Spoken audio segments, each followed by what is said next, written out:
kita harus terus upgrade. Peternaknya ini harus bisa beradaptasi dengan keadaan. Dulu harga pakan masih murah banget di 2017, saya nggak pusing. Saya cuma megang materi Arab, megang pelung, megang rear, selesai. Sekarang dihantam harga pakan, saya butuh genetik lignan, saya butuh sengkuni, saya butuh saso untuk mendukung kita bisa mampu bertahan dengan harga pakan. Kalau tanpa dengan rekayasa genetik ala peternak rumahan seperti ini, nggak bisa. Kita mau bergantung ke siapa sih kan kawan, saya tanya.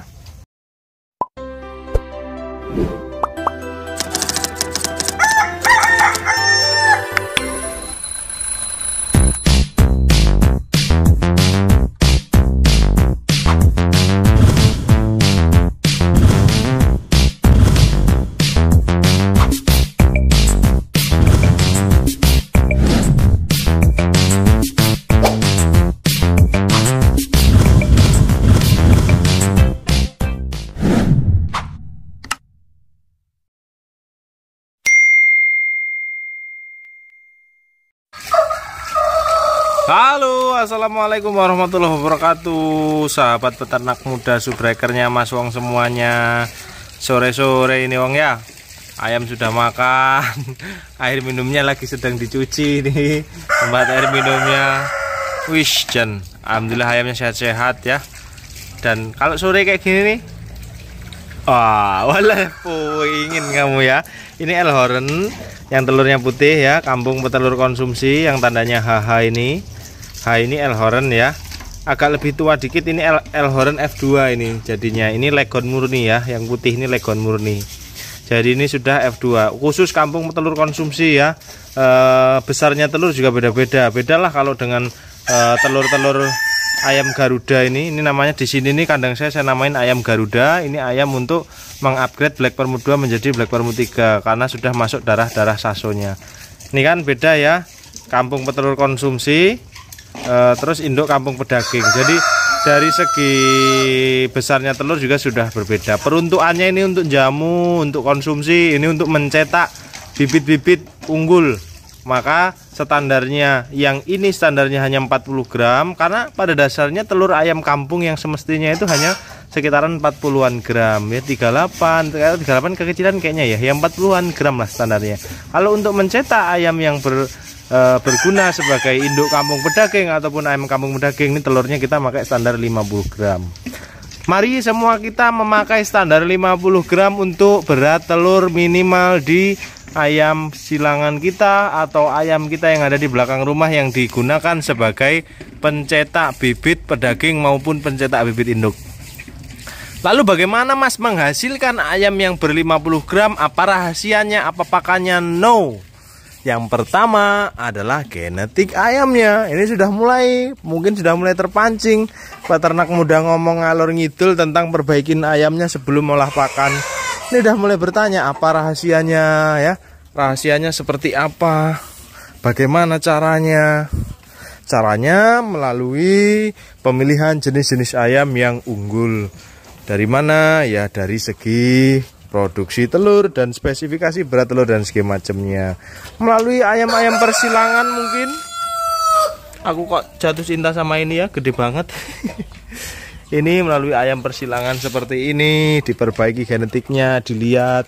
Australorp, Anda yang belum familiar dengan Australorp itu adalah ayam kampung petelur asal Australia ya, Australian Orpington. Dari jenis ayam itu kita masukkan silangan. Ini sudah memakan banyak proses kawan-kawan, banyak waktu, banyak proses. Ini silangan Bilfielder. Bilfielder itu ayam Jerman. Nah, bentuknya kayak gini. Bentuknya kayak gini nih, ayam Jerman. Tak kasih tahu kalau yang belum tahu sekalian, kita wisata kandang, wisata isi kandang. Nah, ini Bilfielder. Gede bukan? Semok bukan? Cantik bukan? Ini Bilfielder asli asal Jerman. Ini masih langka, kami kebetulan ada 2 pasang ya. Waduh, mantap kan? Ya, jadi hal-hal seperti ini kawan-kawanku, ini yang menunjang standar-standar yang saya jelaskan tadi akan memenuhi kriteria yang kita inginkan. Bagaimana mungkin kita mau kasih pakan dia sebagus apapun, kalau memang jenis ayamnya nggak bisa ya tetap tidak bisa. Ini pun sama dengan bagaimanapun kita mau kasih pakan yang bagus, kalau ayamnya lamban dari segi pertumbuhan, ya merana kita semua. Oke, galur betina, ini galur jantan. Ini namanya Sengkuni. Masih makan sih, nggak lihat posturnya. Coba dek, syuting dulu dek, syuting dulu dak. Nah, ini masih muda, lihat tegap, badannya dia lebih tipis, lebih berisi, kakinya lebih panjang. Agak galak dikit karena dia ada darah Brazilnya ya, ada darah Samonya. Dum, mantap. Ini kita gunakan sebagai galur jantan. Bagaimana mau mengejar ayam cepat pertumbuhan kalau kita hanya mengandalkan ayam-ayam betina seperti itu ya, pertumbuhannya kurang maksimal. Maka kita andalkan dengan ayam yang tumbuh besar seperti ini. Mas, kenapa tidak ayam yang seperti ini? Ini nggak ngapain kita pakai galur betina lagi? Kan ini pertumbuhannya cepat. Ingat, dalam mencetak bibit kampung pedaging itu PR-nya ada 3. Pertama, produktivitas.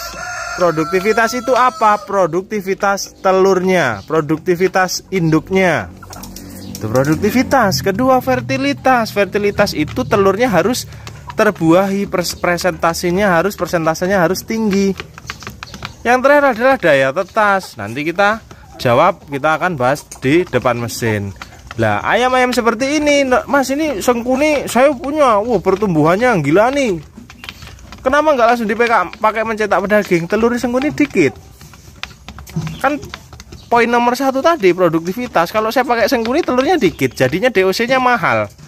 Semakin galur betina kita atau induk kita semakin bertelur banyak, semakin sering dia bertelur, maka bibit yang kita hasilkan sejatinya hitung-hitungan modal produksinya semakin murah. Lah, kaitan ada lagi juga, itu saya beli black pearl dari peternak muda 1,5 juta. Terus dijual kiloan nggak segitu. Beda bro, kegunaannya kan beda. Black pearl kan untuk induk, Anda bisa regenerasi. Jadi bukan langsung Anda untuk potong. Kalau DOC pedaging lebih murah. DOC pedaging peternak muda berapa? 800.000. Podo karo KUB. Sama dengan KUB. Ya kalau untuk materi indukan ya jelas beda. Lah aku beli ngimpor ngimpor materinya ya setengah modal ya. Modalnya juga banyak, belum penelitiannya, belum waktunya. Ya jadi intinya kita saling menghargai lah. Kita saling menghargai karya orang. Kalau memang dibutuhkan, bagi saya, menurut saya itu sudah harga yang kompetitif ya. Dengan spesifikasi yang ada, dengan materi saya sangat terbuka, dengan performanya seperti itu, bagi saya sudah sangat kompetitif. Nah, ini sudah beres toh. Fertilitas juga akan dijawab di sini. Membentuk galur jantan ya. Ini Sengkuni ini ada darah lignannya. Aduh, silau ya. Sengkuni ini ada darah lignannya. Doyan kawin banget ini. Fertilitas dijamin 90% up. Nah, kenapa dijamin? Ya sudah pakai, mitra sudah punya. Tegak banget ya. Samunya keluar. Tegaknya. Tegak ya. Itu. Hasilnya gimana? Aku lupa terus mau ke konsumen. Saya belum ada waktu kan kawan. Lupa terus aku. Beres? Menjelaskan? Nanti lanjutnya apa ini? Kita akan membahas yang namanya produktivitas sudah ya terjawab. Produktivitas lewat ini, lewat betina-betina ini. Fertilitas lewat Sengkuni ya, dan kolerasinya yang didapat lagi adalah pertumbuhannya. Ini fertilitas ada terjawab. Mari kita jawab dengan daya tetas ya. Oke, ini kita mau closing 3 poin ya. Produktivitas, fertilitas sudah dapat ya. Yang terakhir adalah tentang daya tetas. Ini mesin produk Peternak Muda Group ya. Ini namanya kodenya HS650 LPG, harganya 7 juta, dilengkapi dengan backup, sudah saya jelaskan di video sebelumnya. Kita langsung fokus saja. Daya tetas, mesin harus berspesifikasi yang bagus. Persentase tetasnya harus bagus. Lewat mana? Suplai udara harus bagus ya. Turbulensi putaran udara harus bagus, kelembapannya harus bagus. Masuk di sini adalah finalnya. Produktivitas bagus, fertilitas bagus, daya tetas hancur. 3 poin ini ya, 3 poin ini harus benar-benar berkesinambungan ataupun harus benar-benar kita capai. Kalau nggak kita dapat, ya nggak bisa, pincang. Hilang salah satunya, nggak akan tercapai yang apa yang kita cita-citakan, nggak akan tercapai. Ketiga-tiganya harus bagus. menetas seperti saya bilang di video sebelumnya, sudah berbentuk DOC. Ini DOC nanti akan tumbuhnya cepat besar lewat PR-PR yang saya terangkan. Baru Anda olah pakan. Sebulan pertama pakan mahal, 2 bulan usia sebulan sampai panen Anda pakan murah, enggak apa-apa. Karena Anda yakin ayam Anda cepat besar. Kawan-kawanku, ya ini jangan sampai Anda itu terbuai ya. Pakan alternatif apapun ya, belum ada ceritanya pakan alternatif itu mampu menyaingi pakan pabrikan yang dalam artian yang speknya spek tinggi, harganya harga tinggi. Nggak bisa kawan-kawan. Pakan alternatif adalah membantu menekan biaya pakan, tapi kolerasi yang didapat itu pasti panennya molor. Panennya pasti molor. Sekarang seperti yang saya bahas di kemarin, kita udah mau bicara olah pakan, ayamnya nggak diperbaiki dulu, ya sama aja bohong. Tapi kalau kita sudah pede, ini nggak ada yang kecil. Di depan-depan Anda, di ayam-ayam silangan orang lain dengan produktivitas, nggak harus ayam saya lah. Karena ayam saya ini juga antriannya semua produk-produk peternak muda masih kami tutup. Masih kami tutup antriannya. Mohon maaf ya, mohon maaf, masih kami tutup. Nanti kalau sudah dibuka kita kabari. Ini bukan saya terus buat video ini promotion, enggak, antriannya masih sangat panjang, masih saya tutup. Saya belum bisa nerima orderan juga di video ini ya. Saya jelaskan di video ini. Nanti saya bikin video kira-kira promosi jualan lagi. Tapi saya mempresentasikan dengan contoh apa yang saya lakukan. Ini ada contoh barangnya. Saya ngoceh bau ngalor ngidul ngiwonangan ngelan nguton, nggak ada contoh barangnya. Nggak ada fakta realnya di lapangan. Kita melihara ayam youtuber gitu-gitu aja, ayamnya ngalor ngidul nggak berkembang. Kita harus terus upgrade, peternaknya ini harus bisa beradaptasi dengan keadaan. Dulu harga pakan masih murah banget di 2017, saya nggak pusing, saya cuma megang materi Arab, megang pelung, megang rear, selesai.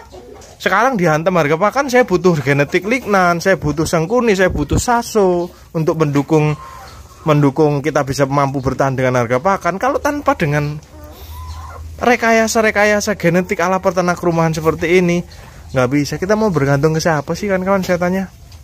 Nggak bisa. Kopakup yang dulunya kita harapkan dengan adanya KUB 2 yang akan dibikin setrata, larinya juga ke swasta, lisensinya juga diambil PT. Nah, dekengane pusat lek ngomongi blak-blakan. Ngeri nggak ya peternak muda lek ngomong blak-blakan? Ya real itu faktanya. Nah, saya juga nggak digaji sama mereka, saya kerja sendiri. Gitu dong, kita harus inovasi dengan barang yang ada, yang sudah tersebar. Apakah kan-kanku semua harus membangun ayam itu dari nol? Lah ngapain? Selain black permut kan banyak ayam silangan yang bagus. Belilah yang jadi. Kalau mau regenerasi, ini saya namakan ayam-ayam Garuda di depan untuk upgrade. Jagonya kan nggak ada yang cebol, nggak ada yang mini. Kan mantap nih. Mantap nggak? Ini saso juga besar. Ya ini gunanya. Padahal gini, contoh yang mudah ya. Saya belum punya loh Black Permut 3, belum. Garuda ini saya bikin untuk Anda mencetak atau mengupgrade Black Permut 2 menjadi Black Permut 3. Peternak mudanya nyetak nggak Black Permut 3? Enggak. Peternak mudanya ngasih barang pengupgrade-nya supaya Black Permut 2-nya masih bisa Anda pakai untuk mencetak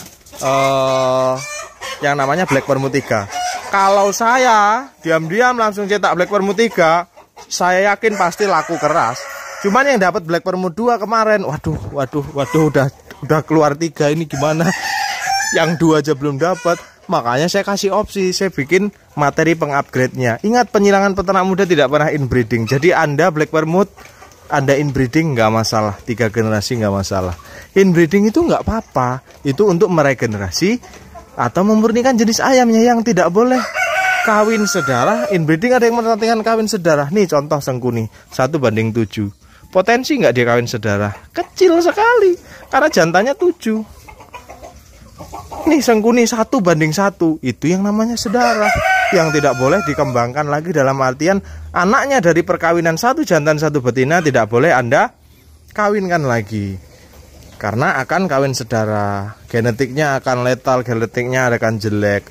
Tapi kalau 1 banding sekian, otomatis akan aman. Toh Sengkuni juga bukan hanya satu koloni, ada 3 koloni sama pojok sana, belum lagi yang di tempat mitra aman. Toh Black Permut juga banyak juga di kandangnya Om Aris itu sekian puluh koloni, di kandang Bapak ada juga. Toh Garuda juga dari jenis-jenis ayam yang berbeda. Itu loh. Beres toh? Ya. Peternak rumahan harus inovasi. Anda kalau hanya menerima keadaan dengan barang yang sudah ada, Anda leha-leha. Ingat ya, zaman terus berkembang. Kalau kita yang nggak inovasi, hancur. Contohnya sudah banyak. BlackBerry, Nokia terlalu nyaman dengan zonanya. Zona nyamannya keluar Android Nokia, keluar BlackBerry, keluar iPhone, keluar segala macamnya. Padahal Nokia dulu merek terbesar ya. Ambasador terbesar itu BlackBerry, Nokia itu pada zamannya dia kokoh. Tapi dengan adanya perubahan zaman dia terlalu nyaman dengan zonanya. Ya alhasil sekarang tenggelam. Malah kalah karo merek Xiaomi, Realme. Kita analoginya ke situ, analogi simpelnya ke situ ya. Analoginya ke situ. Mari kita peternak rumahan terus berinovasi supaya penghasilan Anda bertambah ya. Kalau penghasilannya begitu-begitu aja ya capek deh. Kita juga harus berinovasi. Mendukung operasional itu ada cara-caranya. Kita mau untung besar, caranya kita nggak lakukan ya bohong. Caranya apa? Dengan apa yang saya terangkan di dalam video ini. Ayo semangat, sikap. Dekengan pusat tok gampang sambet lur. Oke. Saya Ria, assalamualaikum warahmatullahi wabarakatuh. Salam sukses di pinggir kiwir.